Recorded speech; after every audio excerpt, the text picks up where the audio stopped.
Bonjour Michael Weber et meilleurs vœux. Bonjour, meilleurs vœux à vous. Merci. Alors avant de parler de cette nouvelle année, revenons sur 2020, une année marquante évidemment. Vous, qu'est-ce qui vous a le plus touché ? Bien sûr, la situation sanitaire que l'on connaît. C'était une année que l'on devait aborder avec un renouvellement politique, notamment dans le cas des élections municipales. J'étais concerné par ce renouvellement, mais la situation sanitaire nous a beaucoup perturbés dans nos activités quotidiennes. De manière plus positive, 2020, ça a aussi été un retour vers la nature, un sursaut d'écologie pour certains. Est-ce que vous l'avez ressenti ? Oui, d'ailleurs tous les parcs naturels régionaux l'ont remarqué parce que la fréquentation de ces sites emblématiques qui protègent leur patrimoine naturel et culturel a été accélérée ou accentuée à la faveur de cette crise sanitaire. Et il y a un retour effectivement à la terre, à la nature, à la forêt, à ces espaces paysagers remarquables. Et tant mieux. Alors vous êtes président depuis 2016, vous venez de commencer maintenant un nouveau mandat à la tête de la Fédération des parcs naturels régionaux de France. Quel est votre objectif prioritaire pour 2021 ? Nous, c'est de continuer l'action qui est la nôtre. Les parcs naturels régionaux existent depuis 1967 et je crois qu'ils ont mis en valeur effectivement la protection des patrimoines naturels en particulier. Je pense à la biodiversité, c'était un terme qui n'était pas connu par nos concitoyens il y a quelques années encore. Aujourd'hui, tout le monde en parle et je crois qu'il est temps aussi que les parcs puissent bénéficier de ce qu'ils ont mis en avant depuis beaucoup d'années avec un changement de pratique et c'est tout l'objectif que nous aurons en 2021. L'idée, c'est aussi de s'étendre, qu'il y ait plus de parcs, parce que finalement, il y en a eu plusieurs nouveaux, qu'il y ait aussi des parcs qui s'agrandissent eux-mêmes ? Non, ce n'est pas un objectif de la Fédération et des parcs en général. Je crois que c'est une labellisation qui est exigeante et il faut que ce niveau d'exigence reste. Donc on est 56 aujourd'hui. C'est vrai qu'il y a d'autres territoires qui veulent rentrer. Ça devient de plus en plus compliqué d'ailleurs. Je pense que d'ici la fin d'année, d'ailleurs, 2 territoires sans doute seront concernés, je pense en particulier au Doubs, pays horloger, et puis sans doute au parc de Corbière-Fenouillette dans le sud de la France qui seront labellisés, je pense.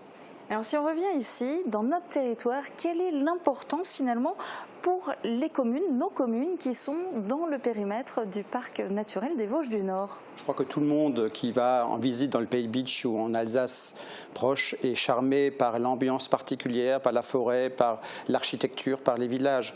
Je crois que c'est ça les parcs naturels régionaux, c'est de se dire protégeons un patrimoine, mais pas en le mettant sous cloche, pas en le figeant, mais en ayant d'autres actions de développement local. On a parlé tout à l'heure de la culture, c'est un accent particulier, mais je pense aussi au verre et au cristal qui est cher dans cet arrondissement. Et vous savez que la remise en avant du verre, et notamment le CIAV, a aussi été mis en œuvre avec le parc naturel régional à l'époque, il y a de cela déjà une vingtaine d'années.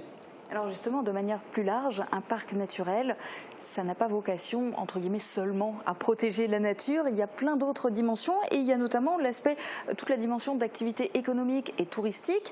Alors, bien sûr, toujours en étant respectueux de l'environnement. Et il y a par exemple la marque Valeurs Parc Naturel Régional. Concrètement, qu'est-ce qu'elle apporte, cette marque ?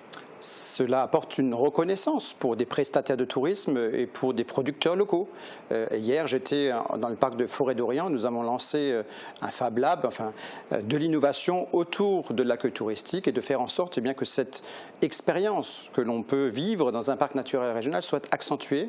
On va créer une entreprise spécifique qui va mettre en œuvre des destinations parcs, des produits de destination parcs touristiques à l'attention de nos concitoyens. Je pense que c'est la réponse à l'attente qui est exprimée dans le cadre de cette crise sanitaire, mais qui va, à mon avis, perdurer dans les années à venir. Et ici, au niveau du parc naturel régional des Vosges du Nord, quels sont les projets pour 2021 ? Nous avons fini les travaux de rénovation du château. C'était un moment important pour nous. Nous allons aussi travailler sur un bilan à mi-mandat ou à mi-période pour la charte du parc naturel régional. Ce sera l'occasion pour que les élus, les habitants se réapproprient les différents objectifs qui ont été dessinés. Objectifs économiques, on en a parlé. Sur la question de la forêt, je crois que la question forestière est aujourd'hui prégnante. On a vu le dépérissement du hêtre, les scolites sur les résineux et il faut absolument qu'on en puisse mener avec l'ONF mais aussi avec les propriétaires forestiers des actions en la matière. Je crois que c'est les principaux objectifs que nous mettrons en œuvre au cours de l'année 2021 sur ce parc. Eh bien, on vous souhaite de pouvoir faire tout ça et de votre côté, qu'est-ce que vous auriez envie de souhaiter à nos téléspectateurs ? Quels sont vos vœux pour cette nouvelle année ? Écoutez, je souhaite à tous les téléspectateurs une très bonne santé et je crois que jamais autant que cette année ça a été un sujet pour nous et je souhaite aussi que nous puissions retrouver une vie sociale, une vie économique qui soit de meilleure aloi, qui soit conforme à ce que nous sommes. Je crois que l'humain a besoin de ces interactions et que bien le masque, les distanciations ont mis à mal cela. Donc à toutes, à tous, je souhaite une très bonne année 2021, l'année du renouveau.